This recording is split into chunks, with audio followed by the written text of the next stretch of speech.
Logika Bola, everything about football. Let's go.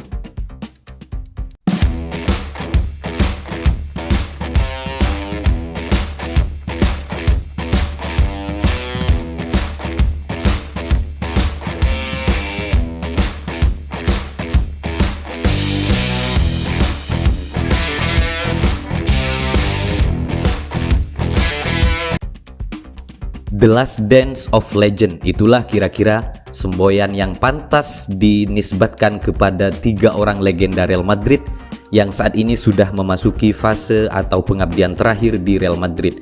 Nama pertama tentunya ada seorang legenda Real Madrid yang sudah dipastikan akan pensiun, yaitu Toni Kroos. Kemudian yang kedua ada juga seorang Nacho Fernandez, kapten dari Real Madrid, yang sepertinya sampai saat ini masih sedang diselimuti kegundahan atau sedang diselimuti kegalauan karena dia sedikit bimbang mau melanjutkan karirnya di Real Madrid dengan opsi perpanjangan 1 tahun kontrak, atau dia mau memilih hijrah ke Liga Arab Saudi atau ke Liga Amerika Serikat. Yang jelas Nacho Fernandez masih diselimuti kebingungan untuk menentukan masa depannya.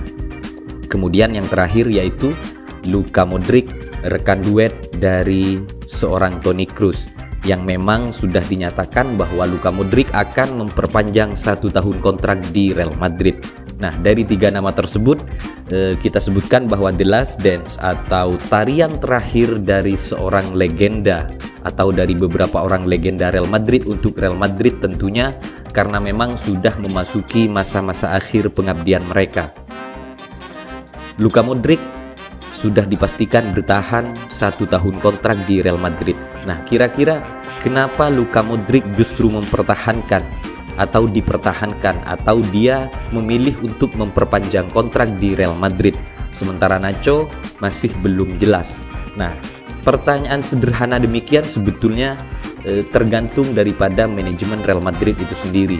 Yang jelas Luka Modric masih dibutuhkan servisnya oleh Florentino Perez atau oleh direksi klub Real Madrid dan bahkan oleh Carlo Ancelotti.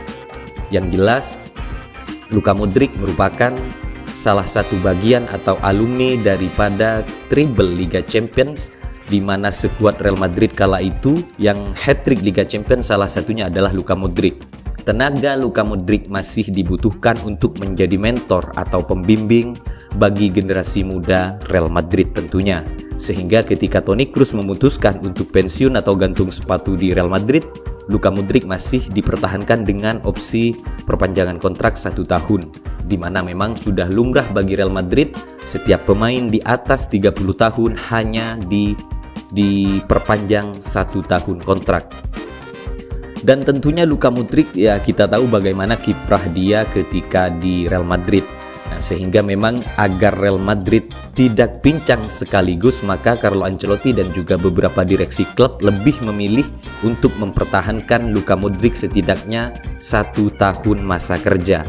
Sementara Nacho masih diselimuti kebingungan karena memang Nacho ini masih ada beberapa klub peminat. Nah, di sisi lain Luka Modric sendiri yang menjadi pertanyaan sebetulnya, apakah Luka Modric nanti akan gantung sepatu sebagaimana Toni Kroos atau dia memilih hijrah ke klub lain? Itu masih menjadi tanda tanya sampai saat ini.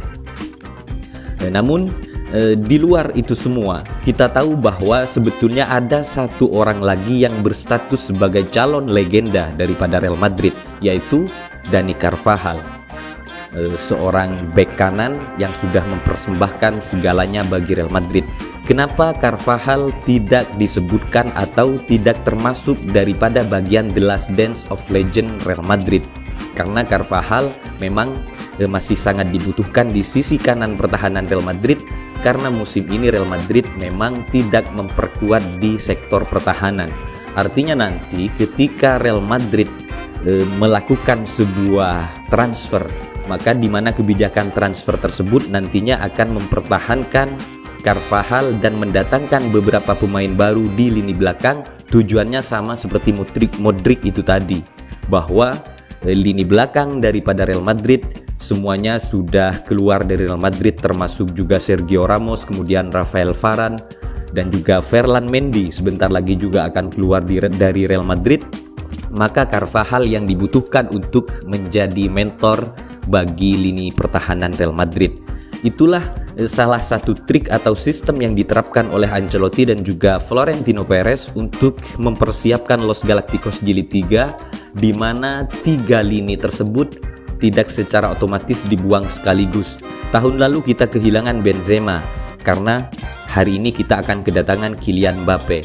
Tahun sekarang kita kehilangan Toni Kroos, karena memang untuk mempersiapkan lini tengah atau generasi daripada pemain muda Real Madrid, dan disisakan Luka Modric sebagai mentor.